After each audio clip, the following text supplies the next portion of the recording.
वसुदेव सुतं देवं कंसचाणूरमर्दनं देवकी परमानन्दं कृष्णं वन्दे जगद्गुरुम्.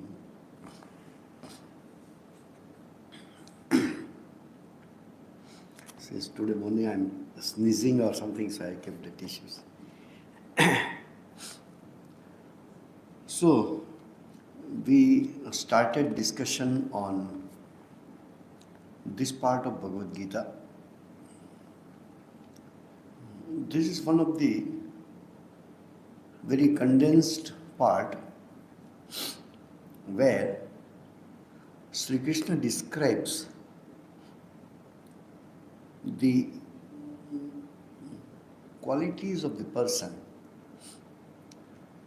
We have in our culture, our religion, many words depicting these great souls. We call them realized souls, we call them prophets, sometimes incarnation, Siddha Purusha, etc. Technically, Bhagavad Gita says either the person is a devotee in a true sense, one who is devoted to God in all possibilities, or a person is above the three gunas, sattva, rajas and tamas. It is even said, we definitely say that the world is made of 5 basic elements: the earth, the fire, the water, the air, the space. But in one way it is said that everything is made of these 3 gunas, sattva, rajas and tamas. None of us are 100% any of these 3. But all of us have these 3 gunas, or rather predominance of these 3 gunas at different period of time in our life, different period of time in a day. When our mind is balanced, suitable for thinking higher thoughts, suitable for meditation, prayer, etc., is generally considered as a sattvika state. Then you have rajasika, when we are active. Action comes with desire. If you don't have a desire, why you need to be active? The very prerequisite of action technically is a desire, a wish.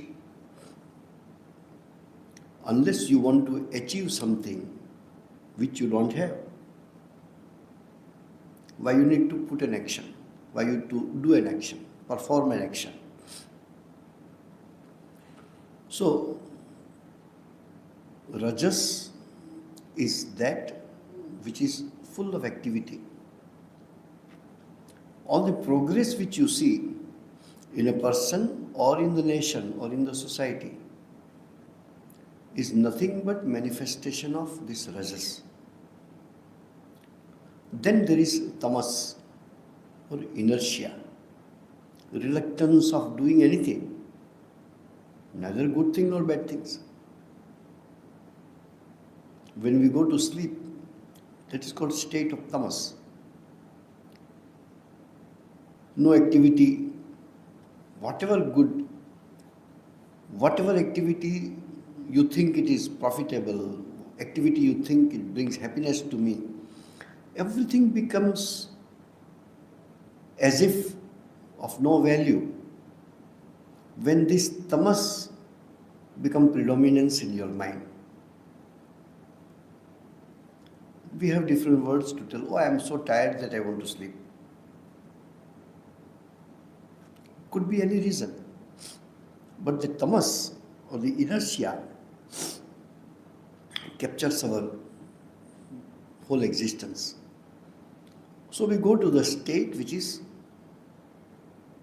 state of inactiveness, inertia. So these three states are there. The goal is to go beyond these three. Sri Ramakrishna explains very beautifully. It is good to go beyond inertia, it is good to go beyond rajas or the intense activities because of our desires. Why it is necessary to go beyond even sattva? Sattva is a balance, sattva is all that is good. Why you need to go beyond sattva? Sri Ramakrishna gives an example.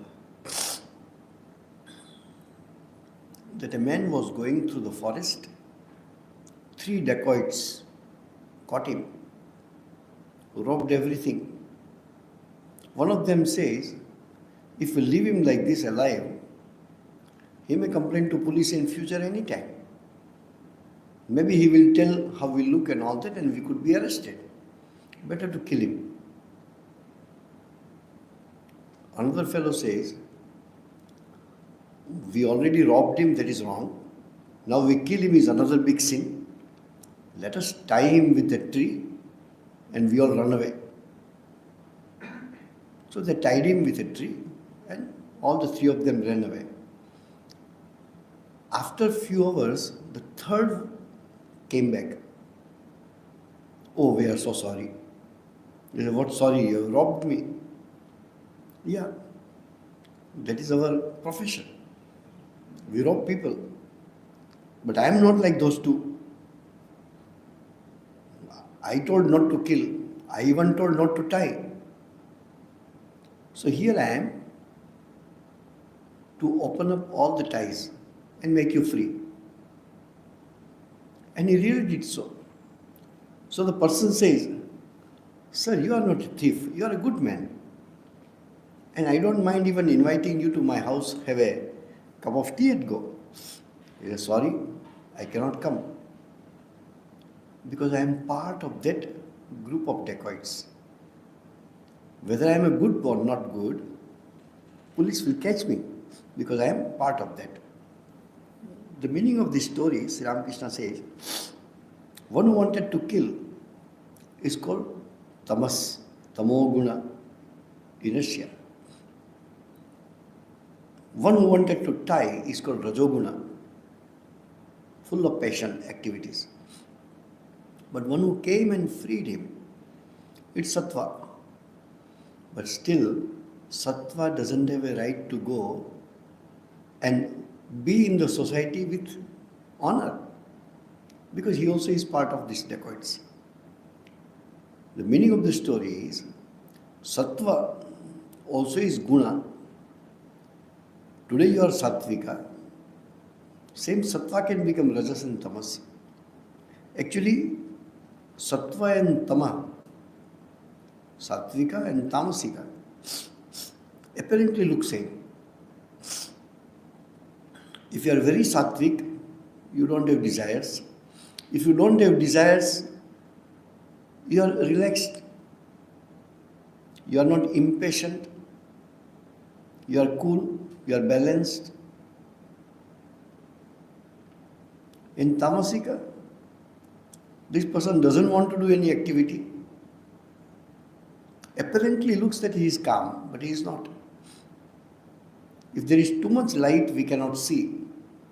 That doesn't mean this too much light is like darkness. Tamas is darkness.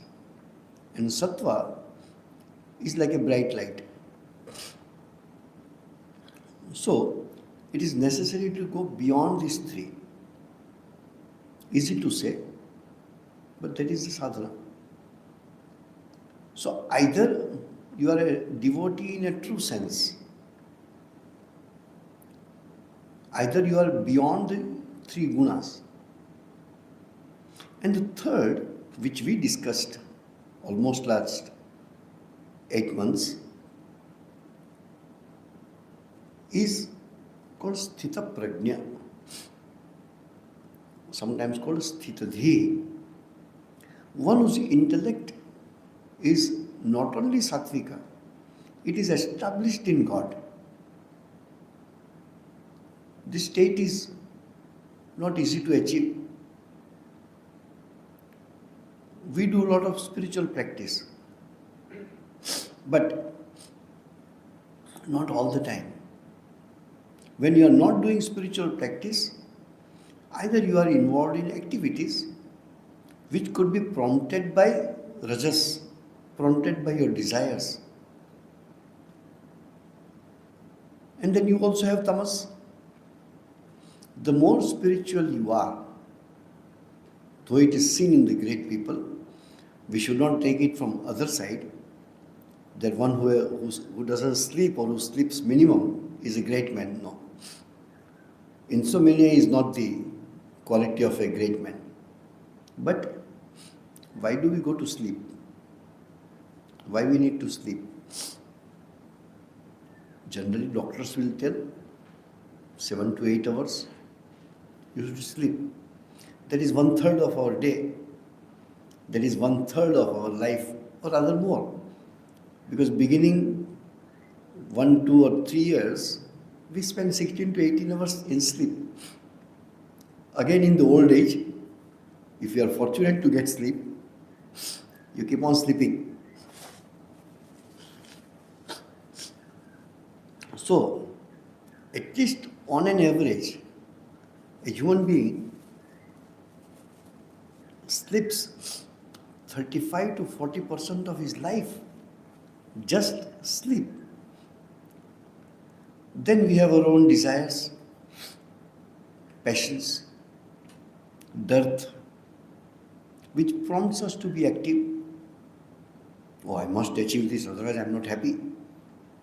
This comes from ignorance. There are a group of 3 words in Vedanta or in Hinduism. One of these is avidya, kama, karma. Avidya is ignorance. Ignorance gives birth to desire. What ignorance? Ignorance about our own self or divinity of ourself. When we don't know that, you consider yourself something. You consider yourself body, you consider yourself mind, you consider yourself even outside the body. What is outside the body in the worldly sense, I am telling. When you are identified with the body, either you are a man or a woman, or nowadays third gender. Or beyond that, we all are, eventually we are body.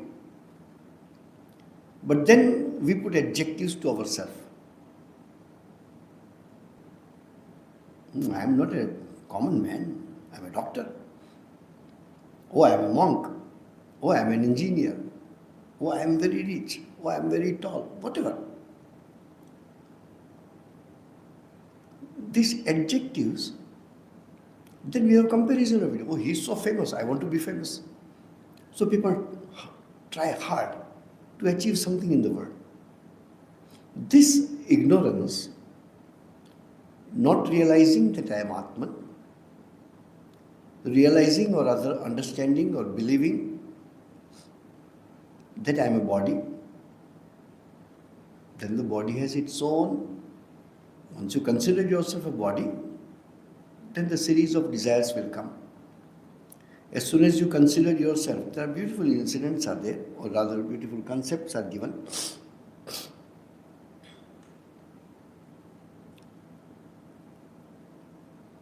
A disciple came to Guru and told, how can I be free from lust?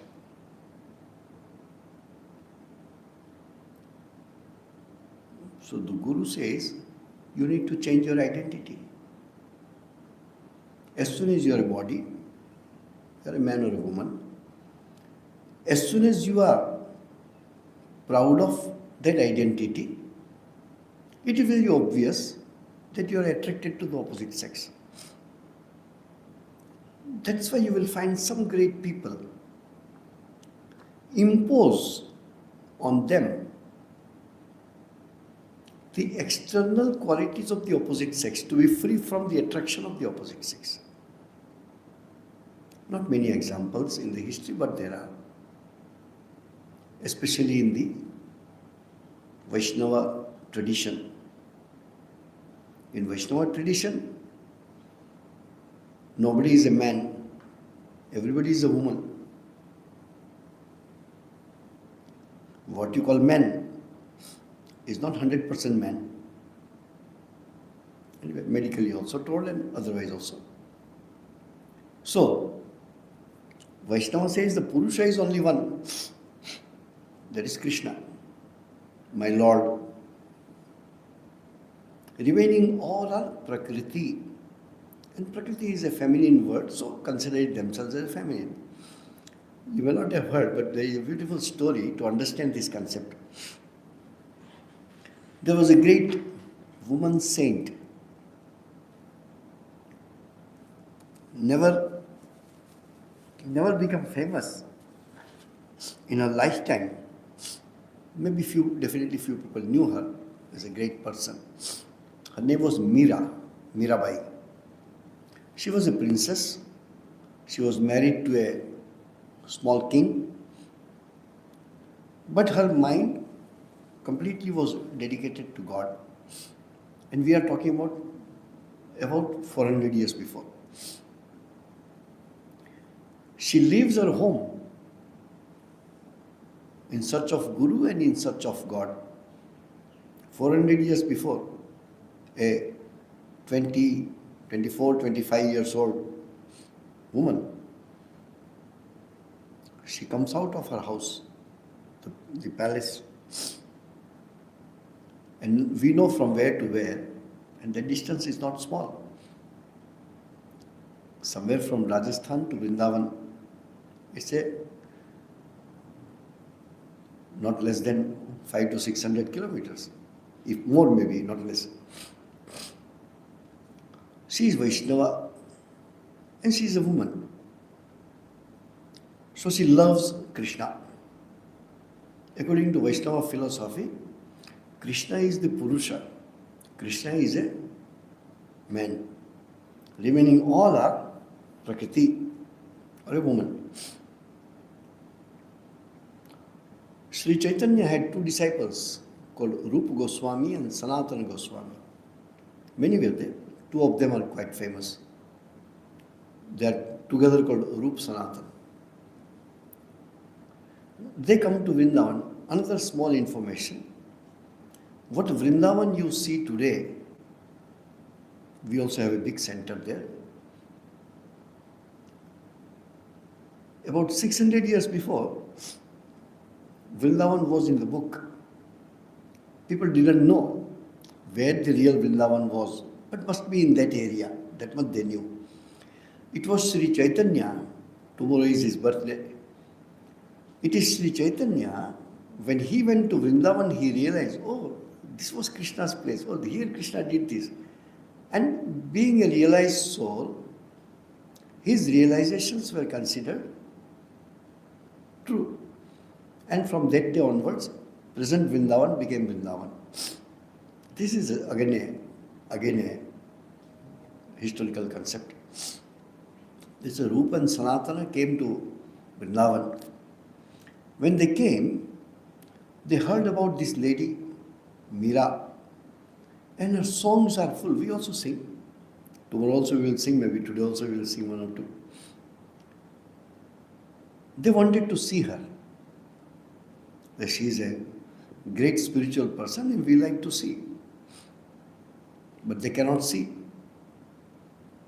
Because in their tradition, you are a monk, Vaishnava monk, and you are not supposed to look at the face of a lady. So it went the other way around. Mirabai wanted to see them. So Mirabai went.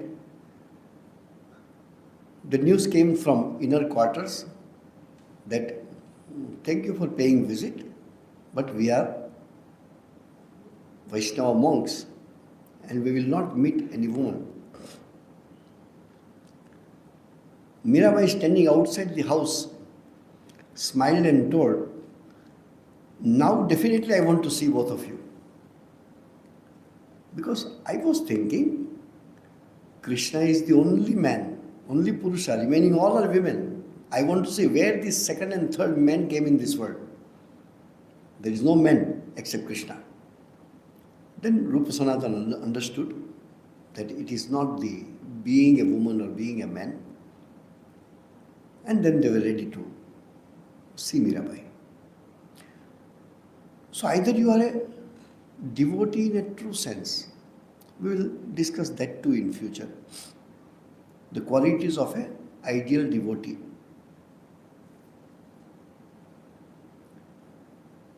Then there is another group, as I told, a person beyond the three gunas.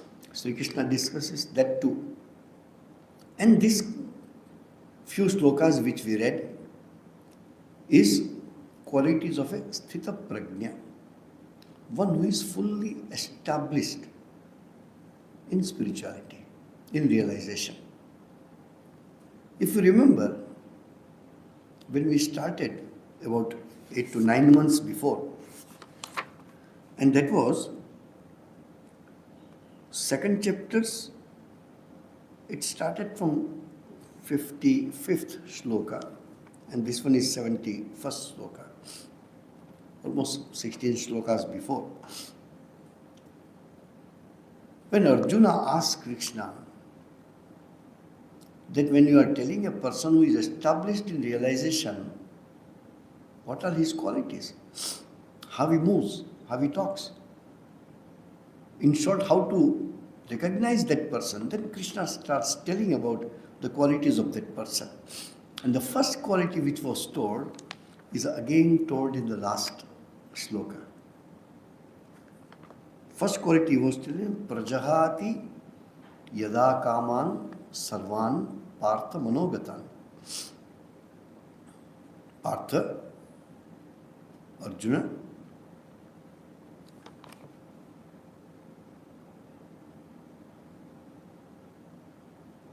yada manogatan sarvan kaman prajahati, one who renounces all the desires of his mind. That was the first quality. In this last sloka also says, vihaya kamani ya sarvani, one who renounces all the desires. This is something new understanding I am also getting. I never thought that in the first quality and the last quality Krishna says is the same. While studying, I observed rather. Why it is so important that desires are to be renounced. The limitations of our spiritual life, the probable downfall in our spiritual life,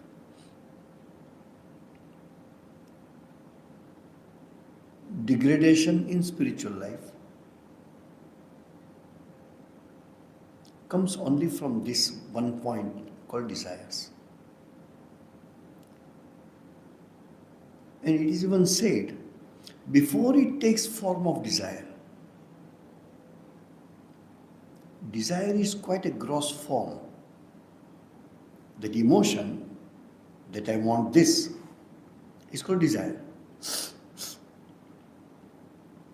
But it takes little time for that emotion to be matured enough to be converted into a desire. I want this. When desire becomes intense, you call it passion. And you be active in doing that. So it is a desire. How the desire comes? One way of looking at is out of ignorance. Another way is looking at desire is a gross form. I want this. What we don't observe, desire is like a bubble which comes from the bottom of the vessel or of the river or the sea When it comes above, then you see it's a big bubble which bursts, bursting into activity. But how it starts? That which starts, the earliest form of the desire, when it takes birth. Today, for some reason, in one of the notebooks, it was written, a kangaroo, the Australian animal, when it is born, you can keep this kangaroo even in a spoon. It is so small.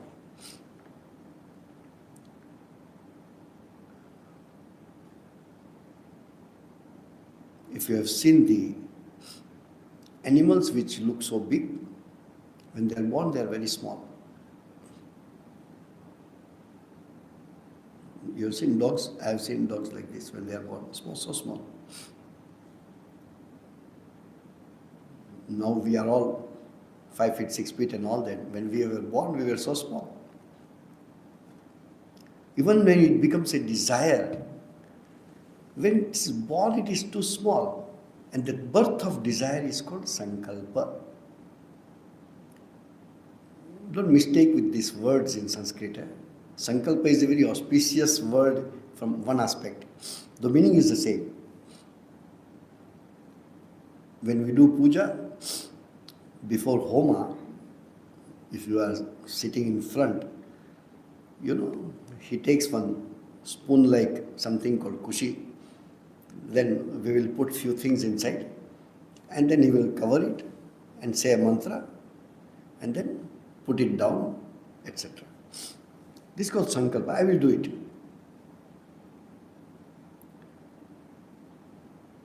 A thought comes in your mind. Now English language has limitation because these are Eastern concepts. In English language or in Western world, these concepts are not there. So sankalpa also is a thought. Desire also is a thought. Everything is a thought. But the scriptures are very old. How much deep thinking these people would have done. That a passing thought comes. That thought is too small. For example, before you say, I want this, why? Because it is very nice. Because the flower is very beautiful, this and that. What happens before that? Suddenly you desire, suddenly you want it? No. Your eyes come in contact with it. And first thing comes is an appreciation. So nice. It's a passing thought. It is just appreciation, it is not desire. If you are not able to crush it there, then it matches with your past impressions in your mind, brings all this together and becomes more strong enough. And the question, how nice if I have it? Not yet desire that I want it. How nice if I have it? As if that appreciation becomes little more concrete, gross. Still you didn't observe. Then your hands and feet started working. You started walking towards that object. Here you don't write. Generally people don't do it. But definitely you find in botanic gardens and all that. Please don't touch the flowers. Because it is very obvious that a person will be tempted to touch. Everywhere we write. Plucking flowers is prohibited, not even touching is prohibited. Please don't touch. Because it is obvious that people will touch. When you go to touch, already the sankalpa has become more gross enough with a desire that how nice if I have this flower. Some people cannot contain that. They know I'm not supposed to pluck flowers, but they forget that prohibition and pluck. If he is caught, it's a flower, so punishment may not be the person, maybe a scolding is there.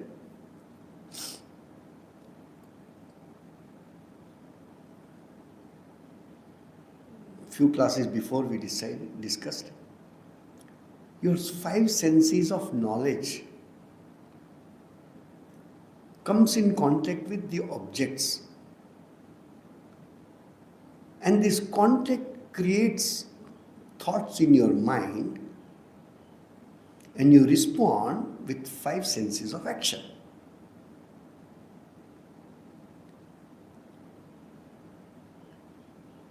And these 5 senses of action, you walk towards the flower, you extend your hand and pluck it.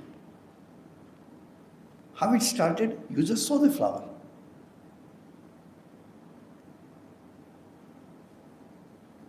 Even lesser than a moment.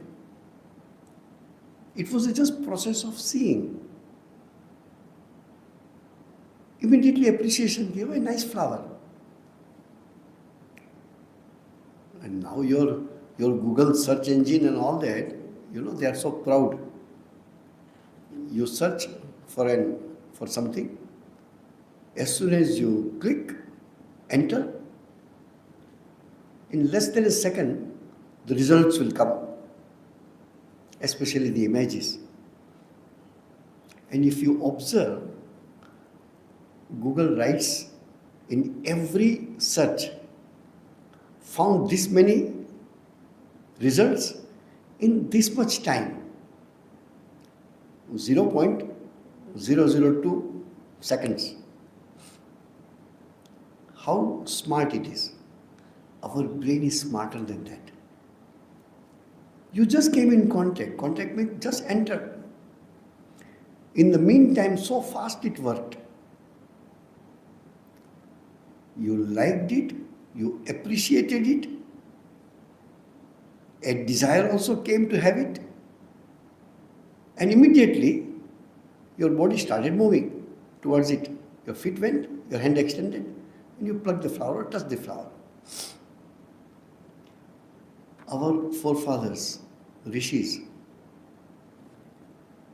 this minute fraction of a time, they have enlarged, made it so big. That's what concentration does. When you are concentrated, it's a good experience to have it. All those who are extremely busy, active people, easier for them to see. Put a stopwatch and start reading a passage. Stop it in 1 minute. You will find you read about 10 lines. In 60 seconds, 10 lines. How many words you read? Say there are 70 words. Every second, more than 1 word you read. When you stretch the time, then these things will be clear. There was a time when I kept pressure on myself that I don't have much time. I must read these 8 volumes in as less as possible time. So I used to keep my wristwatch here and see, 1 minute is there, 1 minute. Yes. I can read. Bell will go, what time? 5 minutes to 6. And now it is 6 minutes to 6. I have 1 minute. I read.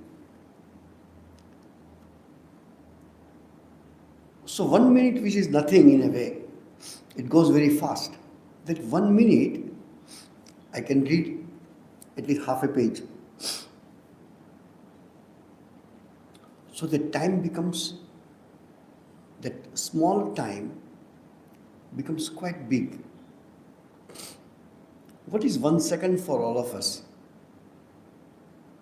Is there any smaller than 1 second in any of our activities? No. But those who do 100 meters running in Olympic, they finish in 1.005 seconds, something like that. So second also becomes in decimal. When you are concentrated, the small, which is a small time in your normal sense of the term, a second is too small. But the second is quite big. Quite big means now you do not see.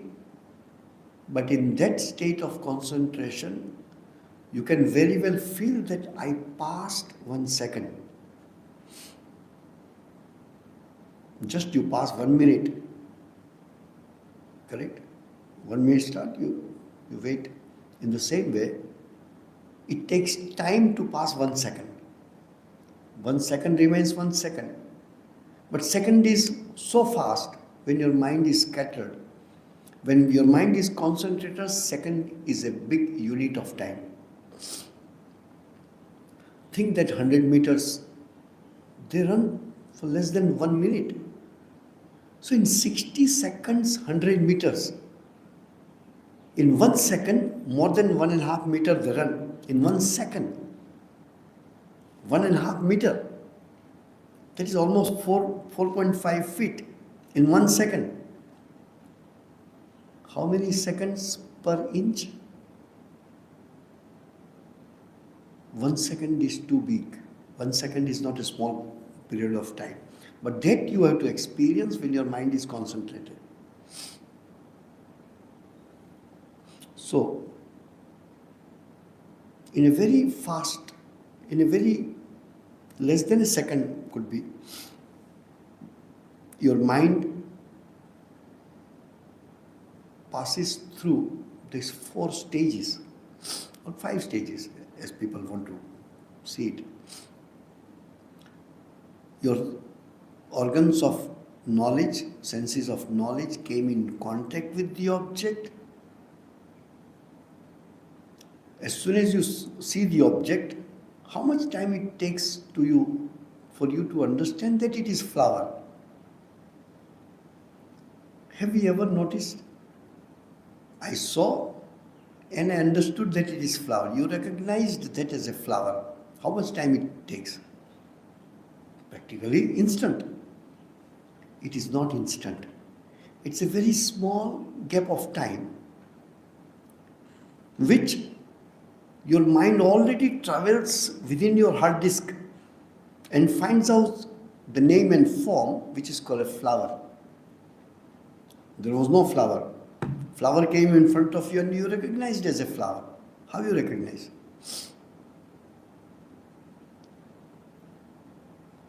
When you see the flower, it is called cognition of flower. Cognition takes place. Your eyes saw the flower. But when you called it flower, that cognition is already recognition. You second time cognized. You saw the flower, search engine started working. Yeah, this is a flower. I have seen many flowers. How you recognize that as a flower? Unless you have an impression of flower. Maybe you saw an object which you are seeing for the first time. So you see it. Oh, it looks like this because you have to search. But you can't recognize it because recognition doesn't take place because it is first time cognition. We have a book of philosophy called Cognition of Cognition. Very interesting. I saw the object and I know that I saw the object. One who has known is objectifying the senses, objectifying the object. I am witness. I am witness of this process of my eyes seeing a flower. All of us are sitting here. You speak in your mind 2 sentences. I am sitting on a chair. You doesn't need to spend time in understanding this sentence that I am sitting on the chair. Second sentence will take little time. I know that I am sitting on the chair. Who knows is not the body. One who says I am sitting on the chair, when you identify yourself with the body, you say I am sitting. But when you say I know I am sitting, one who knows has nothing to do with sitting.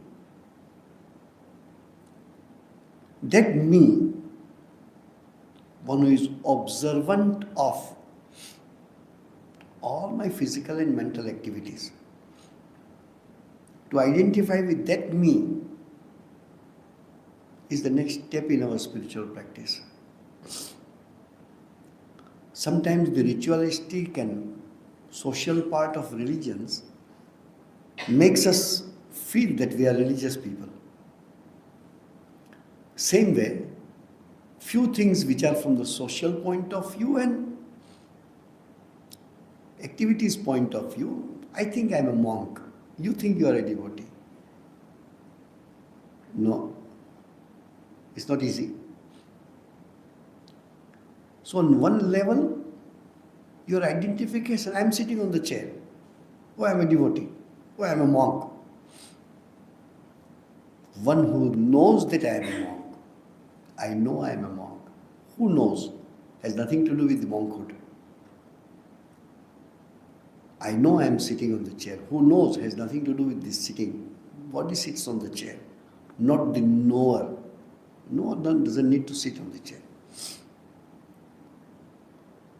So one is this sthita prajna, one who is established in his realization. Then a devotee in a true sense, and a person who is beyond 3 gunas.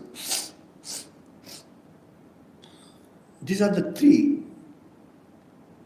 times Sri Krishna explains to Arjuna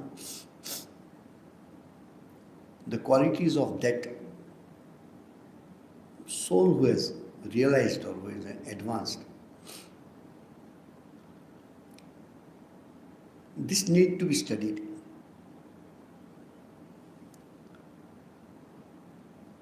Shankaracharya beautifully writes in his commentary,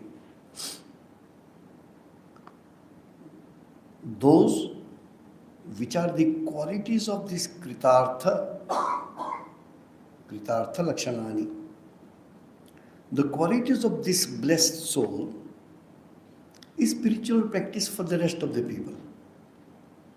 For him or her, it is the nature now. Having intense devotion for Krishna is a nature for Meera. But all these spiritual qualities of Mirabai or Tulsidasa or Sri Chaitanya or Ramakrishna, whomsoever, it is so natural for them to have these qualities. But those qualities becomes spiritual practice for you and me. We need to practice them and get established in that. It's not easy. Other day when I went to India, I was talking to one monk. I said, this also is nothing. To come to know that you are not doing what you are supposed to do, that also is difficult. Maya is terrible. Maya is everywhere. Maya don't need to be interpreted in a gross sense of the term. In a finer way, Maya is this. Then I was talking to that monk. When you left your home, inspired by the teachings of Sri Ramakrishna, Swamiji, Holy Mother, your parents started crying. Those who loved for, we lost one of us, he will never come back. We will never continue our lineage, this and that, so many things. Did you do all these things to do what you are doing? What you are doing is good. I'm talking about me, not you. What I'm doing is good, nothing wrong about it. I don't think I left my home to do that. Did I thought at that time, oh, I want to give lectures? No. Did I thought I want to be posted in a foreign country? No. Did I know I want to sing in temple? No, I want to sing is a different thing. What I am doing is an external manifestation. But what I need to remind myself is that those things cannot be the goal of my life. The apparent practices what I am doing is good. But that was never the goal of my life. Goal was something very different. And then we were talking, when we are monks sitting together, then we were talking. I am not looking at someone or other monks and telling this. Looking at myself.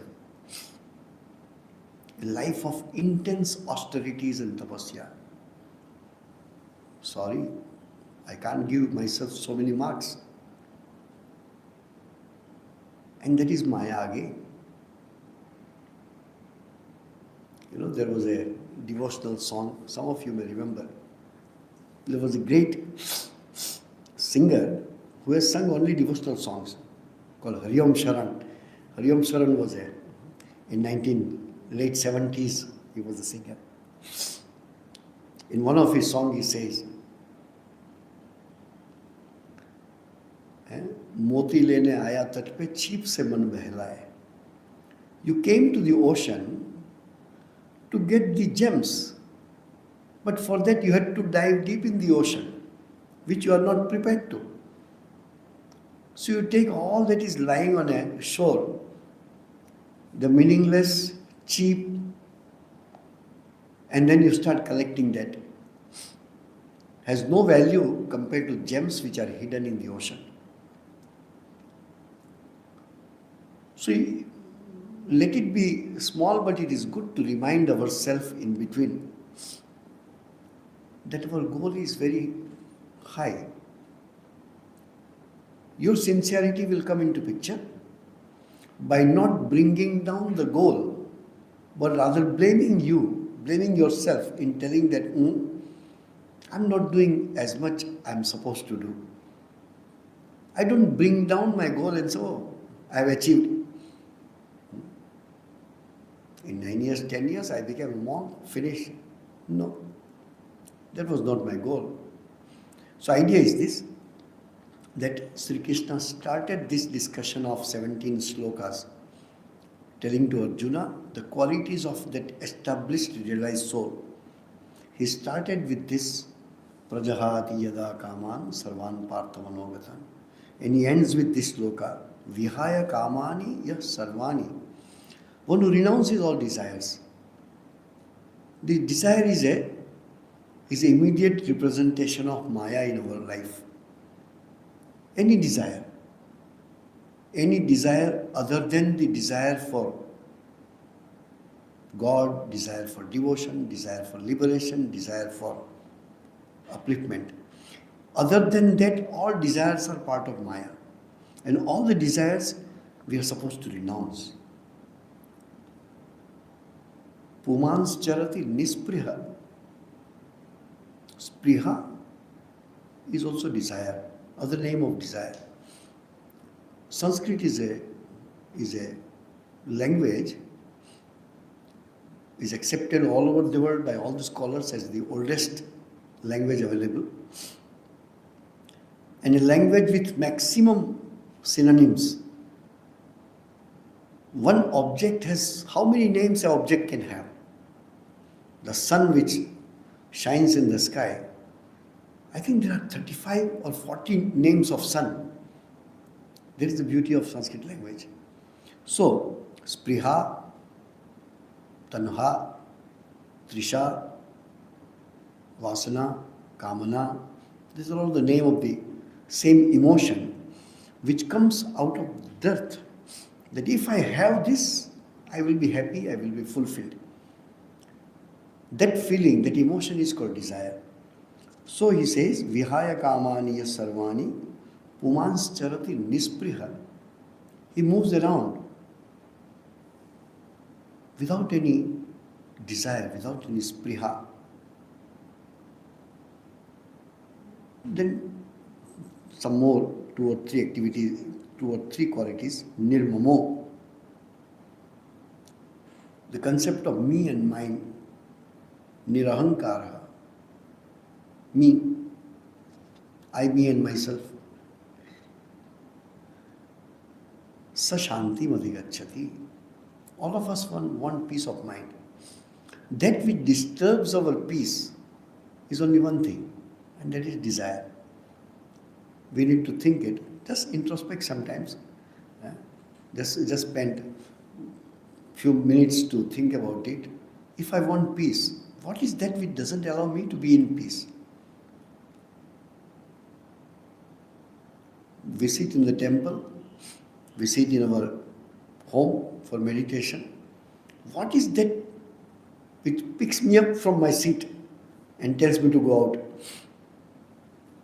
Is small or big desires. And to give consolation to ourselves, those desires we give some good names, acceptable names. Concern, duty, all these things we say, but actually it is not so. Anyway, we shall take it up later. Om Shanti Shanti Shanti Harihi Om Tat Sat Sri Ramakrishna Arpanamastu.